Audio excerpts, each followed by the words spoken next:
There's a funny thing about the two AI songs topping the charts, and then there's a really interesting conversation to have as Christians about two of these songs that are topping the charts. The first song is by a thing called Solomon Ray. Yes, a thing called Solomon Ray. Something named this song Find Your Rest.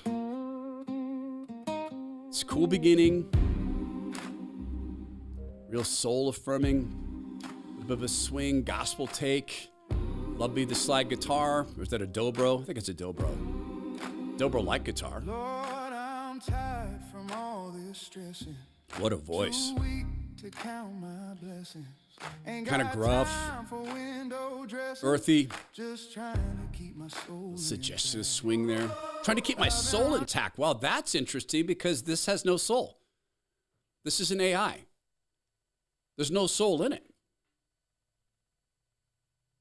And interestingly, if the AI came up with the lyrics as well, news for AI, our souls are always intact. From the time God gives us souls till forever, our souls all go somewhere intact. Question is, where do they go?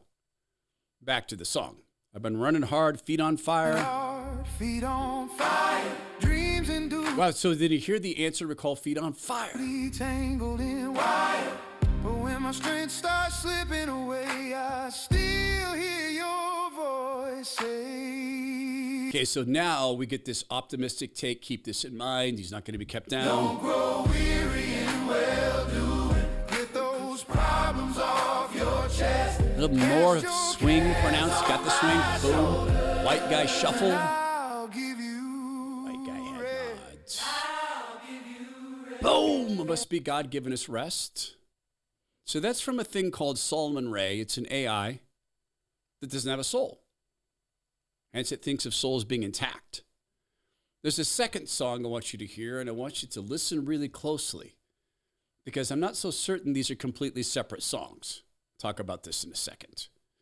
Soul matters in business. It really does. I don't know what soul exists behind, let's say, great big soap companies like Irish Spring. Now, you know that comes from a spring in Ireland. Water is clear as day. You can reach down, just get on your knees and suck that up.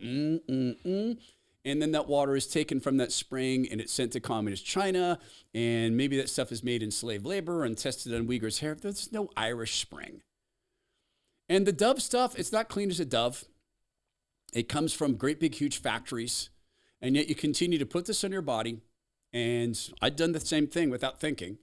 There's an alternative to this. And this is the time to change over during Christmas. Change over for yourself to alansoaps.com/Todd.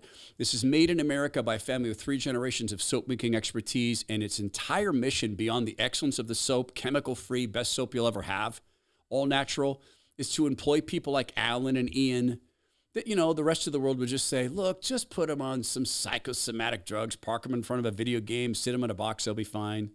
No, these kids are designed to work and have the joy of that, and they do work there. We want to hire more people. So make that decision, alansoaps.com/Todd, or make it for someone else, particularly people with special needs kids.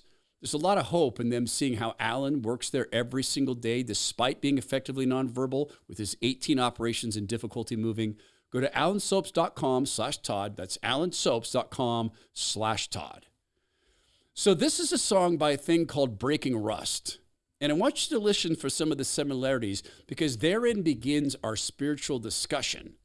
And then an interesting, I think, question for Christians about the limits of God Almighty. You know, the way he's limited. Little gospel answer back. It's the same song. Not really a straightforward, earthy kind of singer, lower voice. Thematically, it's about it's not going to be kept down, etc. One has God in it. This one does not. Well, neither of them do. Or do they? Do you think God's going to ignore the mission field of AI? Do you think he's just going to let it run wild?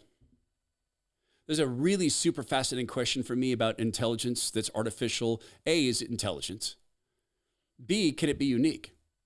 Let's start where I said we would. These songs sound so similar to me, maybe to you as well. Let's remind ourselves that Satan can't create a thing. He's not imaginative. He can't have any curiosity. He can't be creative. Can't do it. He can depress, he can distort, he can distract.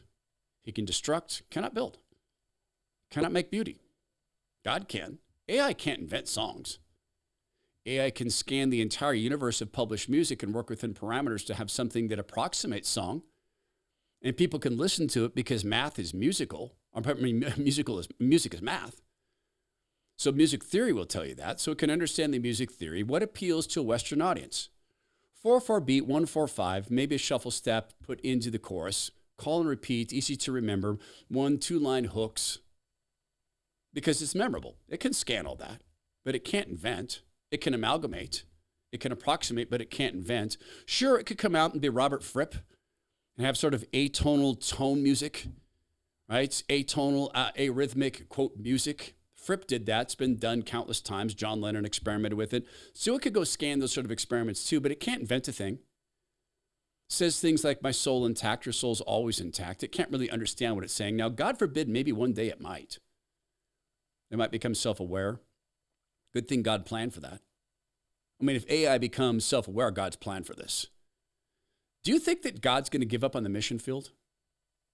Do you think that God's going to give up on using AI? Do you think this is a mission field on which Christians should give up? I heard the craziest idea from my friend Alex, a producer, the other day, at the risk of giving it away. He talked about what would happen if we actually had to dispatch disciple makers into artificial intelligence worlds. Because I can imagine a matrix world where a whole bunch of young people are sitting on couches or, God forbid, floating in gobs of prebiotic goo, like in the movie Matrix.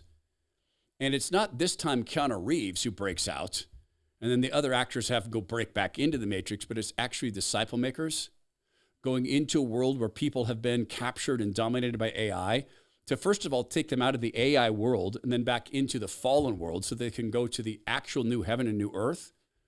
That's a pretty amazing phenomenon that could occur. Wouldn't that have to involve AI?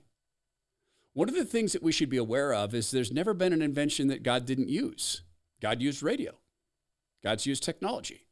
Look at the number of young people who are using YouTube to find out about Jesus Christ.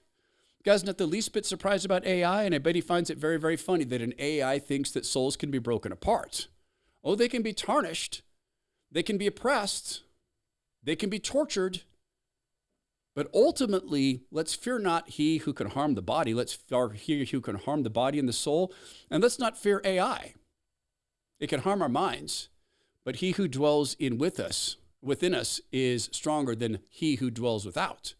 God saw AI coming. I'm staying convinced that all the AI in the world, which is simply an amalgamation of all expressed human intelligence, doesn't begin to match the intelligence of God, not by a long shot. It's off by, I don't know, an eternity.